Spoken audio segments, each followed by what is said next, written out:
trade right now. But let's keep it then with corporate voice Sanjaya Gupta, Managing Director of PNB Housing with us. Mr. Gupta, thank you so much for joining in. Let's dive straight into the numbers. Your asset quality now in Q3 in terms of your gross and net NPA ratios, they've increased sequentially. So what does the absolute gross NPA number stand at, and which are the segments that have seen the maximum stress? See, basically the portfolio is performing better than our expectations, and these forward flows were anticipated in quarter 3. So there's a 5 basis points difference between quarter 2 and quarter 3 numbers. And the situation is very much under control, and no particular product or segment is giving us some undue pressure or pain. And we are quite sure that quarter 4 is going to be a quarter of resolution, and we are going to see some backflows in this particular quarter. So more importantly, tell us how you now see your asset quality shaping up. What is the outlook on your asset quality within the developer loan segment? No, we are not. And I'm very happy to say that our wholesale book, which is somewhere about 12% of our total portfolio, just had 2 accounts amounting to about 20 crores where they were NPA in quarter 3. As we are speaking, those 2 accounts are also getting resolved and cured. That means they are not going to stay in our books when we close our quarter 4 books. So, I mean, that's not an area of concern. And our wholesale book is performing very well. We have to fund supply on affordable housing sector. So we will keep our focus on this particular product. But as I keep saying, that our strategies are not going to change, and our composition of portfolio is not going to change plus minus 2% when it comes to products and segments.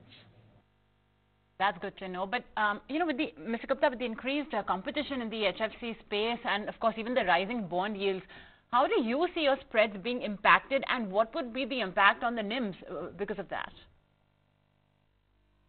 Well, I think, so today, I mean, in quarter 4, we have earned a very smart spread of about 250 bips, quarter 3 alone. But I think going forward at a portfolio level, we will be able to protect a spread of about 195 to 210 bips, and the NIMs should be protected upwards of 3%. And this NIM that we report is exclusive of the non-fund-based income or the fee income. So if you were to take the gross NIM with fee income, it has turned out to be as smart as about 356 bips. So the gross NIM will be, I think, in worst case scenario, around 330 bips, not lesser than that. Okay, so NIM's upward of 3%. Now let's talk about, the balance sheet part of the business. The AUM growth stands strong at 53%. Do you see this more than 50% AUM growth being maintained sustainably, at least over the next 2 or 3 years, or is this just a one-off? Well, see, our growth strategy is expansion-based. So we keep on creating a lot of capacity, that is our spokes and hubs and our back office operations, and we are putting them to use year on year and quarter on quarter. What I would basically put my heart on is that if the industry is growing, let's say at 18-19%, my company should be growing at about 1.5 to 1.75%.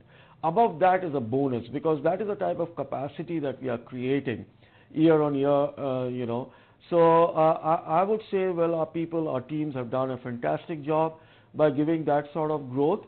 But I would estimate that we will be at about 1.5 to 1.75 times the industry average. And finally, you're very well capitalized currently. Are there any acquisitions on the cards? No, we don't believe in inorganic growth, because the brand valuation doesn't go up if you are doing inorganic or buyouts and mergers. We will grow the conservative way and in an organic fashion. Let you go on that note. Appreciate you taking the time out and joining in. It's been a robust quarter, to say the least, on pretty much all parameters, and we wish you all the very best, sir. 1324 on PNB Housing. Straight up to another set of earnings, and that's Vijaya Bank. They've put out a profit